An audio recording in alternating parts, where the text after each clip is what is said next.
এতে ফুল দেয়া ও কুচকাওয়াজের বাইরেও দেশের বিভিন্ন এলাকায় ভিন্ন ধর্মী আয়োজনে সম্মান জানানো হয় ৭১-এর বীর সেনানীদের। ছিল মুক্তিযোদ্ধা ডোকু অ্যালবাম প্রকাশ, স্বাধীনতা বইমেলা ও রক্তদান সহ নানা কর্মসূচি। রিপোর্টার ও জেলা প্রতিনিধিদের পাঠানো তথ্য ও ছবিতে রিপোর্ট। মহান স্বাধীনতা যুদ্ধে অংশগ্রহণকারী বীর মুক্তিযোদ্ধাদের সম্মানে কুড়িগ্রামে ১৬ ইঞ্চি দৈর্ঘ্য ও ১২ ইঞ্চি প্রস্থের একটি ডোকু অ্যালবামের মোড়ক উন্মোচন করেন জেলা প্রশাসক সুলতানা পারভিন।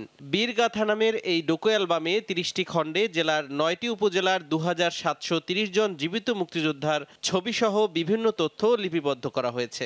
আমরা মুক্তিযোদ্ধার স্বীকৃতি পাইছি, এই জন্য সরকারের কাছে আমরা অনেক অনেক ধন্যবাদ। আমাদের বীরগাথা দিয়েছেন, সেটা অত্যন্ত গুরুত্বপূর্ণ এবং আমাদের জন্য অত্যন্ত আনন্দের। মুক্তিযোদ্ধারা আমাদের এক একজন তারকা, এই তারকাগুলো আমরা প্রতিনিয়তই হারাচ্ছি। তো তাদেরকে স্মৃতিতে ধরে রাখার জন্য বীরগাথা ডকুমেন্টারি প্রকাশ করেছি।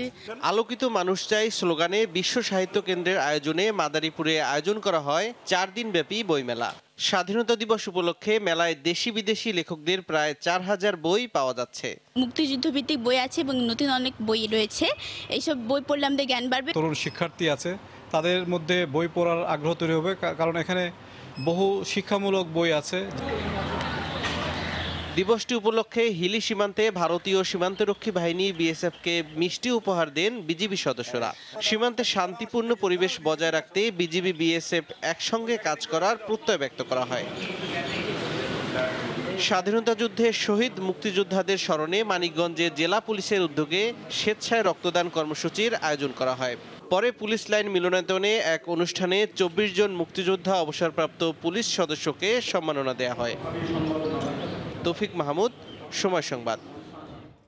এই মুহূর্তে চট্টগ্রামে জামালখান এলাকায় আছেন রিপোর্টার পার্থ প্রতিম বিশ্বাস এবং ময়মনসিংহের শিল্পকলা একাডেমিতে আছেন হারুনুর রশিদ। প্রথমেই যাচ্ছি পার্থর কাছে। পার্থ। ধন্যবাদ শাতিলা। মহান স্বাধীনতা দিবস উপলক্ষে বন্দরনগরী চট্টগ্রামের জামালখান এলাকায় বর্ণাঢ্য অনুষ্ঠানের আয়োজন করা হয়েছে।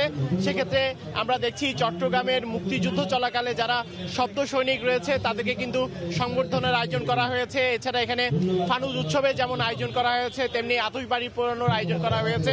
এই মুহূর্তে কিন্তু আলোচনা সভা চলছে এবং আলোচনা সভায় অংশগ্রহণ করেছেন চট্টগ্রামের সিটি মেয়র আজম নাসির উদ্দিন, এছাড়া যিনি জামালখান ওয়ার্ডের কাউন্সিলর, তিনিও কিন্তু এখানে উপস্থিত আছেন।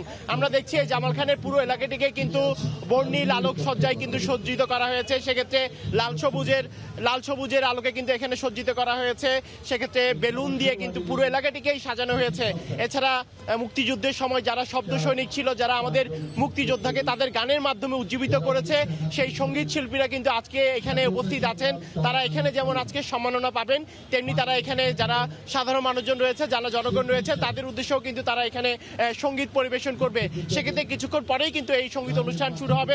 এই মুহূর্তে চট্টগ্রাম সিটি কর্পোরেশনের মেয়র আজম নাসির উদ্দিন তিনি এখানে কিন্তু তার বক্তব্য প্রদান করছে। আসলে 25শে মার্চ কালো রাত্রে পাকিস্তানি হানাদার বাহিনী নিরস্ত্র বাঙালির উপর কিন্তু ঝাঁপিয়ে পড়েছিল, অকাতরে তারা নির্বিচারে মানুষকে মেরেছিল। সেক্ষেত্রে চট্টগ্রামেও কিন্তু প্রচুর হত্যাযজ্ঞ হয়েছিল 9 মাস মুক্তিযুদ্ধ চলাকালে। এবং এই চট্টগ্রামের যারা শব্দ সৈনিক রয়েছে তারা আজকে সেই মুক্তিযুদ্ধ চলাকালীন অবস্থায় তারা কি করেছে সেই বিষয়গুলো কিন্তু তারা এখানে আজকে যারা সাধারণ জনগণ রয়েছে, যারা তরুণ প্রজন্ম রয়েছে, যারা নতুন প্রজন্ম রয়েছে, তাদের উদ্দেশ্যে কিন্তু বক্তব্যগুলো এখানে তুলে ধরা হচ্ছে। আর আরেকটি বিষয় হচ্ছে এই জামালখান ওয়ার্ডে এই অনুষ্ঠান দেখতে আমরা দেখতে পেয়েছি প্রচুর মানুষের কিন্তু এই মুহূর্তে উপস্থিতি রয়েছে। আমরা দেখেছি বিভিন্ন বয়সী মানুষজন কিন্তু এসে উপস্থিত হয়েছে চট্টগ্রামের জামালখানে।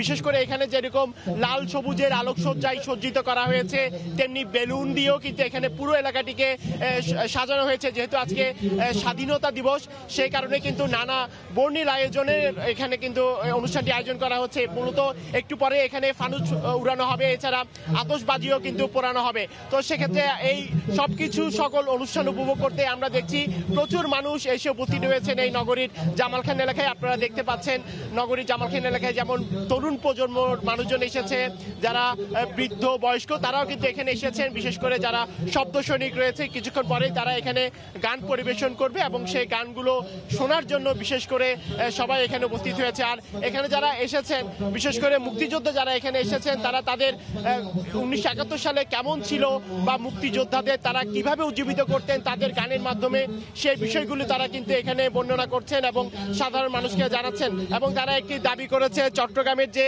বৌদ্ধভূমিগুলো রয়েছে সেই বৌদ্ধভূমিগুলো এখনো সংরক্ষণ করা হয়নি, সেক্ষেত্রে সেই বৌদ্ধভূমিগুলো যাতে সংরক্ষণ করা হয় ও 25শে মার্চ রাতে নিরীহ বাঙালিকে যেভাবে হত্যা করা হয়েছে সেটি যাতে গণহত্যা দিবস হিসেবে স্বীকৃতি পায়, সেই বিষয়টি এখানে উত্থাপন করা হয়েছে। তো এই ছিল আমার কাছে এখনো পর্যন্ত নগরীর জামালখান এলাকা থেকে এখানকার সর্বশেষ খবর।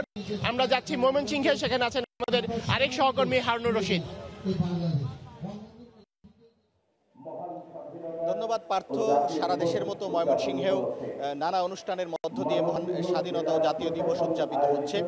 সেই ভোর থেকে অনুষ্ঠান শুরু হয়েছে, এখন পর্যন্ত নানা ধরনের অনুষ্ঠান চলছে।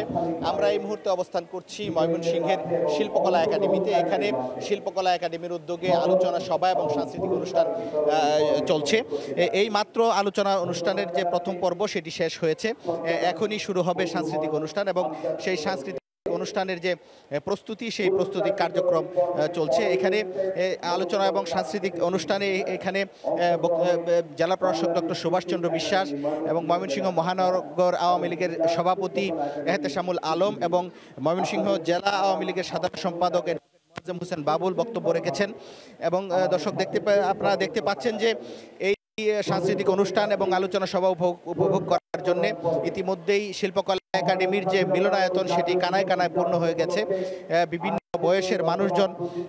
বয়সের মানুষজন এখানে এসেছেন এই অনুষ্ঠান উপভোগ করার জন্য। কিছুক্ষণের মধ্যে এখানে সাংস্কৃতিক অনুষ্ঠান শুরু হবে। এখানে সাংস্কৃতিক অনুষ্ঠানের যে প্রস্তুতি, সেই প্রস্তুতির কাজ চলছে।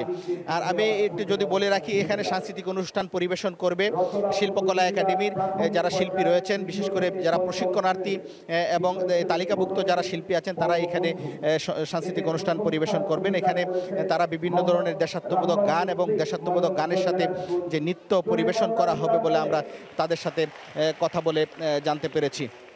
আর এখানে আজকে যে দিনব্যাপী অনুষ্ঠান ছিল, সেই দিনব্যাপী অনুষ্ঠানের এখনও শিল্পকলা একাডেমিতে অনুষ্ঠান চলছে এবং কিছুক্ষণ পরে টাউন হল মিলনায়তনে অনুষ্ঠান হবে।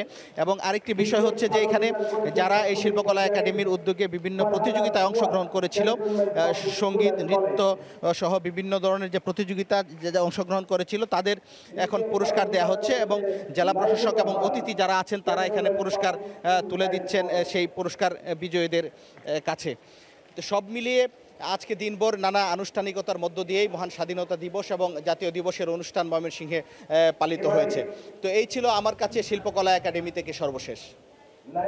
দেশ জুড়ে চলছে স্বাধীনতা দিবসের বর্ণিল আয়োজন। সেই সব খবর জানাতে আমাদের সাথে ময়মনসিংহ থেকে যোগ দিয়েছিলেন সহকর্মী হারুনুর রশিদ এবং এর আগে চট্টগ্রাম থেকে পার্থপ্রতিম বিশ্বাস।